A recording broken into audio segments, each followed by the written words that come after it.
मिरज येथील सामाजिक कार्यकर्ते आणि महाराष्ट्र नवनिर्माण सेना चित्रपट विभागाचे सांगली जिल्हा अध्यक्ष माननीय श्री विकास मगदूम यांनी ख्रिसमसच्या निमित्तानं प्रतिवर्षाप्रमाणे रमा उद्यान शेजारी महाडा कॉलनी इथं प्रीती भोजनाचं आयोजन केले होते। या कार्यक्रमास परिसरातील नागरिक, विविध मान्यवर, सामाजिक कार्यकर्ते आणि शिवसेना उद्धव ठाकरे पक्षाचे पॉल चॅको, अर्चना पॉल चॅको, काँग्रेस पक्षाचे मनोज कांबळे, आशा सर्वदे, राधिका लोंढे यांच्यासह विकास मगदूम यांचा मित्रपरिवार, मोठ्या संख्येने नागरिक उपस्थित होते। यावेळी बोलताना पॉल चॅको, अर्चना पॉल चॅको, मनोज कांबळे यांनी विकास मगदूम यांच्या या उपक्रमाचं कौतुक केले। यावेळी बोलताना पॉल चॅको व अर्चना पॉल चॅको यांनी विविध विषयांवर आपले मनोगत व्यक्त केले।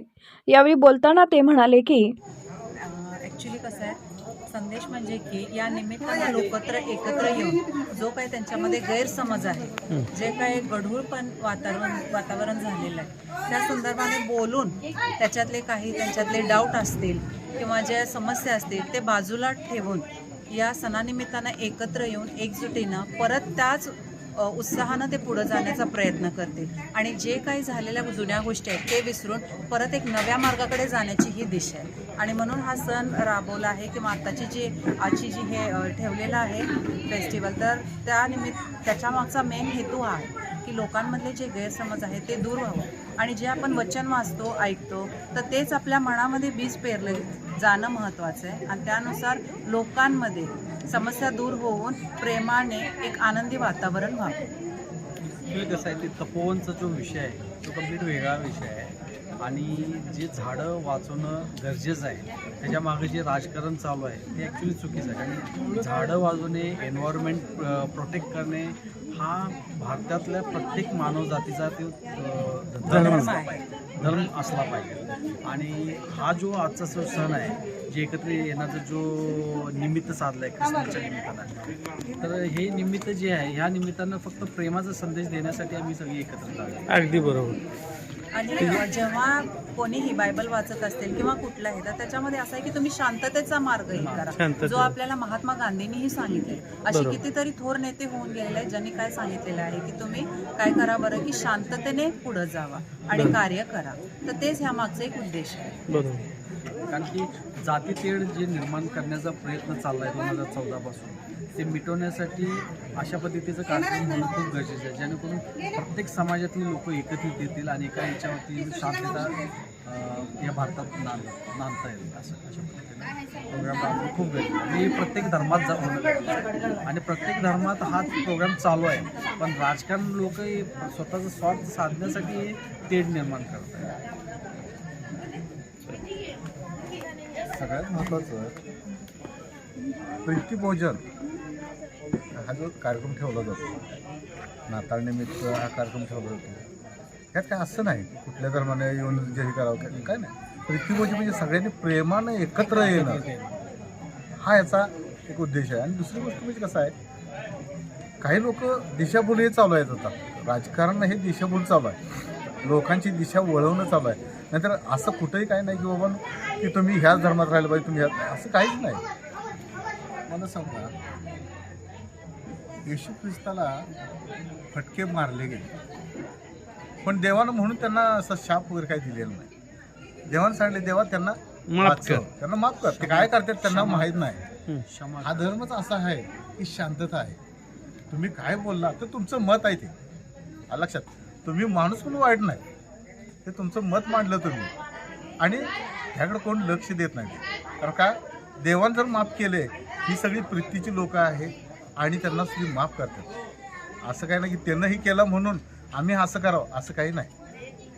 आणि हे त्यामुळे ना हाच संदेश फक्त सगळीकडे जावा की बाबा प्रीतीनं सगळ्यांनी राहावं, एका विचाराने राहावं। तो कुठल्या धर्माचा, कुठल्या जातीचा आहे हा विषयच नाही। देवानं सगळ्यांना एकत्र धरलं आहे आणि देवानं सगळ्यांना एकत्र धरले म्हणून तर हे प्रीतिभोजन सगळीकडे चालू होतं आणि नाताळ मोठ्या उत्साहात सगळे सण साजरे करतात, असा विषय आहे। आणि मुळात बायबलमध्ये कुठल्याही धर्माविषयी काही लिहिलेलं नाही, तो उल्लेखही नाही। 2014 नंतरच या गोष्टी घडत आहेत। राजकारणातले नेते असे म्हणत आहेत, यापूर्वीही लोक एकत्र राहत होते, ख्रिस्ती, मुस्लिम, हिंदू हे सगळे लोक एकत्र राहत होते। जेव्हा काही अडचण आल्या तर तेच लोक एकमेकांना मदत करत होते याचाही लोकांनी विचार करणं गरजेचं आहे. आणि आताही जे काही नेते लोकांना भडकवण्याचा प्रयत्न करत आहेत त्यांनी ह्या गोष्टींवर लक्ष केंद्रित करण्याची मला गरज वाटते. कारण की ह्या गोष्टी करून लोक वर्षानुवर्षे कितीतरी वर्ष आपण इथं राहत आहोत. या गोष्टी पूर्वी कधी झालेल्या नाहीत. गुन्ह्या गोविंदानं ते नांदत आलेले आहेत. तर मग आत्ताही त्यांना का गरज वाटते की ह्या गोष्टी करायच्या? आणि म्हणून या प्रीतिभोजनाच्या निमित्ताने आज आमची हे विनंती आहे की हे जे कोण मुद्दामून करत असेल तर त्यांनीही थांबावं. आणि भारत हा अनेक धर्मांनी नटलेला देश, अनेक प्रकारचे लोक इथं राहतात.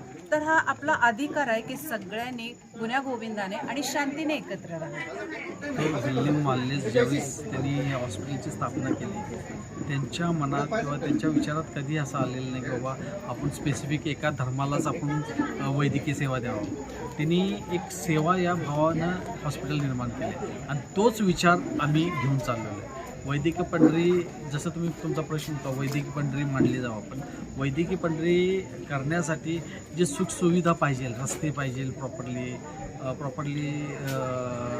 रस्ते पाहिजे, प्रॉपरली राहण्यासाठी हॉस्टेल्स पाहिजे, असं काहीच नाही. वैद्यकीय पंढरी जवळपास 130 वर्ष होऊन गेले विल्यम्स वालनेस हॉस्पिटल स्थापन होऊन, तर देखील वैद्यकीय पंढरी निर्माण करण्यासाठी एवढे नेते मंडळी असून देखील त्या गोष्टी शक्य होणार. आणि आज तुम्ही मिरजेची अवस्था बघा की एवढे मंत्री लोक होऊन गेले हे सांगली जिल्ह्याला, तरी देखील हे वैद्यकीय पंढरी होऊ शकले नाही. फक्त नावापुरतं राहिलेले वैद्यकीय पंढरी. आणि प्रत्येक वेळेस इलेक्शनला तो मुद्दा घेऊन येतो की मिरजेला वैद्यकीय पंढरी बनवा, पण प्रयत्न कुणाचीच चालेल. याला लागूनच मी सांगते, जेव्हा विल्यम वॉलेस आपला देश सोडून इथं आले, स्पेशली मिरजेमध्ये आले, त्यावेळेस त्यांना मदत करणारे लोक शाहू महाराज होते, पटवर्धन राजे होते.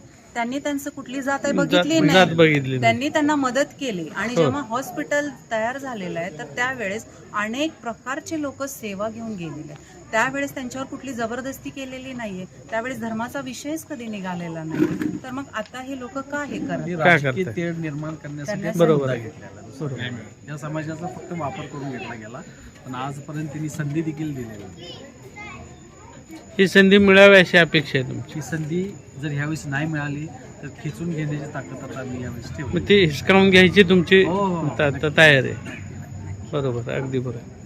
म्हणजे ठराविक लोकांचीच इथं या ठिकाणी मक्तेदारी राजकारणात निर्माण झाल्या, ती मोडीत काढण्याच्या दृष्टीनं तुमच्या सगळ्यांचा प्रयत्न असतील असं? आणि इतक्या वर्षी फक्त वापर करून घेतला झाला, इथून पुढं तसं होणार नाही. जे काही आमच्या अधिकार आहे, जे काही आमच्या हिस्सात आहे ते आम्ही बरोबर. आता तुमची जर बघितलं तर या ठिकाणी जो तुमचा प्रभाग आहे त्या ठिकाणची परिस्थिती बघितली तर अनेक या वैद्यकीय सेवेच्या निमित्तानं त्या ठिकाणी वास्तव्य करून आहेत आपले कर्मचारी, अधिकारी वगैरे. या सगळ्यांच्या समस्या जाणून घेण्याचा यांनी आतापर्यंत कधी या लोकप्रतिनिधींनी प्रयत्न केला असं वाटतंय तुम्हाला? नाही झाला. फक्त ते म्हणजे ह्या समाजाचं नाही, कुठल्या समाजाचं झालं नाही. फक्त 5 वर्ष झाली की हात जोडून येतात, त्यावेळेस पाय पडतात, हात जोडून येतात. वेगवेगळे प्रकारचे आरोग्य शिबिर ठेवलं जाते. मलाही सांगा, कोविडच्या काळात अशी किती आरोग्य शिबिर झाली? कोविडच्या काळात लोक जीव वाचवण्यासाठी, इंजेक्शनसाठी, ॲडमिट होण्यासाठी किती धडपड झाली. त्यावेळेस अशी किती आरोग्य शिबिर झाले. गेले 25 वर्ष आम्ही आरोग्य सेवेतच आहे. इव्हन कोविडच्या काळात देखील आम्ही नवरा बायकोने फ्रीमध्ये सेवा केलेली आहे. म्हणजे आमची ड्युटी करून देखील आम्ही फ्रीमध्ये सेवा केली. बरोबर. तर त्यावेळेस कुठलाही नगरसेवक जे आतापर्यंत आलेले त्यांनी कधी दाद घेतलेली नाहीये कुठल्याही गरीबाची की असं झालेलं आहे आणि रेमडेसिवीर इंजेक्शन कुठं मिळत नाहीये, बरं काय हे होतंय. त्यांनीही येऊन करणं, विचारपूस करणं जबाबदारी. असं कुठं झालेलंच नाहीये. कित्येक लोक तर आम्हाला म्हणतात की आता हे नगरसेवकचे नाव आम्ही ऐकतो, आम्हाला माहीतच नाहीये ती व्यक्ती कोण आहे. मग असं असू शकतं का की जी लोक तुम्हाला निवडून देतात त्या लोकांना तुम्ही कधी भेटच देत नाही, फक्त निवडणूक आले की तुम्ही जाऊन भेटी देता? असं होऊ शकतं का सर? बरोबर बरोबर बरोबर. मग आता तुम्हाला कोणत्या राजकीय पक्षाकडून अपेक्षा आहे की तुम्हाला उमेदवार मिळेल? आम्ही ऑलरेडी उद्धव बाळासाहेब ठाकरे यांची मशाल हाती घेतलेली आहे आणि शेवटपर्यंत या मशालाद्वारेच आम्ही लढवतो. तुम्हाला उमेदवारी मिळेल ही अशी निश्चित शक्यता. आता आजच्या या कार्यक्रमानिमित्तानं तुम्हाला सगळ्या समाजाशी संपर्क होऊ शकला असं वाटतंय? हां, नक्की. इथं तुम्ही जर बघितलं ना, सगळे समाजातले आहेत. आणि हे फक्त ह्यावेळेस झालेलं हां. नाही, हे प्रत्येक वर्षी कार्यक्रम ख्रिसमस निमित्तानं आमच्या ह्या आणि हे शुभेच्छा आहेत की आत्तापर्यंत जसं आपण एकत्र शांततेनं नांदत आलेलो आहोत, तसंच इथून पुढेही ख्रिस्त जयंती सर्वांमध्ये सर्वांबरोबर घेऊन करूया. असं नाही की फक्त ख्रिस्ती लोकांसाठीच आहे, तर सर्व धर्मियांबरोबर ही ख्रिस्त जयंती साजरी शांततेने होणे गरजेचे आहे आणि ही शुभेच्छा आहे. आणि विकासरावांच्या या म्हणजे जो प्रत्येक वर्षी यांचा उपक्रम आहे याबद्दल तुम्हाला काय वाटतंय? ॲक्च्युली हे प्रत्येक वर्षी इतक्या लोकांना बोलवणं आणि त्यांना जेवण घालणं ही एक छोटी गोष्ट नाही, खूप मोठी आहे. कारण थोडं कार्यक्रम करायचा असेल तर आपण विचार करतो, पण हे निस्वार्थीपणाने प्रत्येक वर्षी इतक्या लोकांना बोलवतात, तर त्याबद्दल मी त्यांचे मनापासून आभारी आहे आणि देव करू त्यांना इथून पुढं प्रत्येक गोष्टीत सहाय्य करू. पॉल सर, तुमच्या शुभेच्छा. जसं म्हणले माझ्या मिसेसनं म्हणले की प्रत्येक वर्षी हा प्रोग्राम विकास हा राबवतो. हा इलेक्शन हा निमित्त नाहीच आहे आणि प्रत्येक वर्षी सगळ्या समाजातल्या लोकांना घेऊन हा क्रिसमस साजरा करतो आणि हेच आमच्या ख्रिस्ती धर्मात हा उदाहरण आहे की प्रत्येकाने सगळ्या समाजातल्या लोकांना घेऊन अशा प्रकारे क्रिसमस साजरा करावा. आणि आज जो प्रोग्राम विकास मंत्र्यांनी राबवलेला आहे त्यासाठी त्याची शुभेच्छा.